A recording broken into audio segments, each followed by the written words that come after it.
Hello to you all on this Easter Monday. Grace and peace to you in the name of the risen Christ. It is good to be back with you all after a week off. However, I want you to know you are never far from my prayers and my thoughts. And I hope that this devotional finds you doing well and having found perhaps a creative or unique way to celebrate Easter this year. In Brad's message to us yesterday, he challenged us that if we have not done so already, to see this time of social distancing as an invitation to embrace slowing down so that we can enjoy God's gifts to us.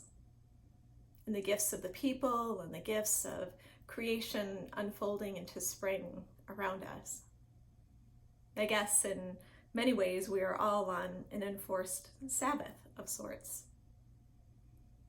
I will be honest and say I have not exactly embraced this time as such. In the first few weeks of social isolation, I found new ways to work just as much as I did before.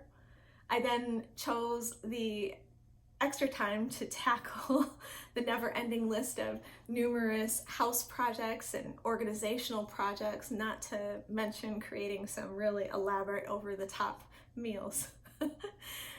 I'm sure I drove my family a little more than nuts during this time. But as the phrase goes, the bloom is now off of the rose. That's true for me in regards to cleaning, organizational projects, and even the over-the-top cooking. We have been homebound for a month, and that appetite for those things is now gone. And I think in reflection, my earlier busyness was a reflection of the culture that we all live in, a culture that tells us that no matter our location, our worth is based upon what we produce, and feeling good is associated with consuming. So Brad is right. The invitation for us to embrace this slow time is here within all of us and around us in creation. It reminds me of the words of Jesus. Peace I leave with you, my peace I give to you. I do not give to you as the world gives. Do not let your hearts be troubled, and do not let them be afraid. So if you're like me and need a little more reassurance on seeing this time as a gift of Sabbath, let me share with you a poem. This poem is a reply to Mary Oliver's famous poem titled Wild Geese, and it's been updated, I think, quite beautifully by Adri Kusserow for this difficult coronavirus time. And I would like to share it with you as a prayer for both you and a prayer for me. It's titled Mary Oliver for Corona Times. You do not have to become totally zen. You do not have to use this isolation to make your marriage better, your body slimmer, your children more creative.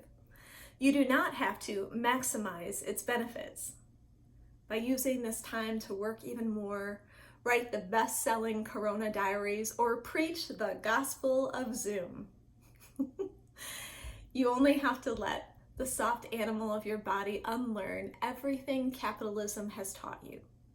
That you are nothing if not productive, that consumption equals happiness, that the most important unit is the single self. That you are at your best when you resemble an efficient machine. Tell me about your fictions, the ones you've been sold, the ones you sheepishly sell others, and I will tell you mine. Meanwhile, the world as we know it is crumbling. Meanwhile, the virus is moving over the hills, suburbs, cities, farms, and trailer parks. Meanwhile, the news barks at you, harsh and addicting, until the push of the remote leaves a dead quiet behind, a loneliness that hums as the heart anchors. Meanwhile, a new paradigm is composing itself in our minds. Could birth at any moment if we clear some space from the same tired hegemonies. Remember, you are allowed to be still as the white birch, stunned by what you see, uselessly shedding your coils of paper skins because it gives you something to do.